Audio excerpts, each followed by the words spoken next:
ചായ കുടിച്ചിട്ട് ഇങ്ങനെ വന്നപ്പോഴേ ഒരു സംഭവം ഇരിക്കുന്നതാണ്. ഒരു പെട്ടി കണ്ടോ? ഈ സംഭവം എന്താ ഒന്ന് നോക്കാം. ഈ സാധനം കണ്ടോ? ഈ സാധനം വെച്ച് ഓപ്പറേറ്റ് ചെയ്തിട്ട് ഇതിനകത്തുള്ളൊരു സാധനം 1 ദിർഹംസിന് കിട്ടും. നോക്കിയാലോ.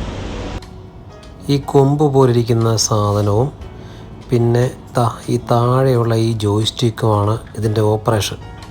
അതുപോലെ കോയിൻ ഇടുന്ന ഭാഗമാണ് ഇതിൻ്റെ ഈ കാണുന്നത്. 1 ദിർഹമാണ് ഉപയോഗിക്കുന്നത് കേട്ടോ. 2 ഭാഗത്തിടാൻ പറ്റും. ഈ 1 ദിർഹംസ് ഇടാൻ പോണേ. എൻ്റെ ഇതിലിടാം. അതിനുശേഷം ഈ ജോയ്സ്റ്റിക്ക് ഉപയോഗിച്ച് നമ്മൾ സെലക്ട് ചെയ്ത പാവയുടെ തൊട്ട് മുകളിൽ കൊണ്ടുപോയി വെച്ചിട്ട് പൊസിഷൻ കറക്റ്റാക്കി വെക്കണം. എന്നിട്ട് നമ്മുടെ കൈ അങ്ങ് മാറ്റിയാൽ മതി. അത് ഓട്ടോമാറ്റിക്കായിട്ട് വലിച്ചെടുക്കും. എൻ്റെ പൈസ പോയി. എൻ്റെ 1 ദിർഹം പോയി.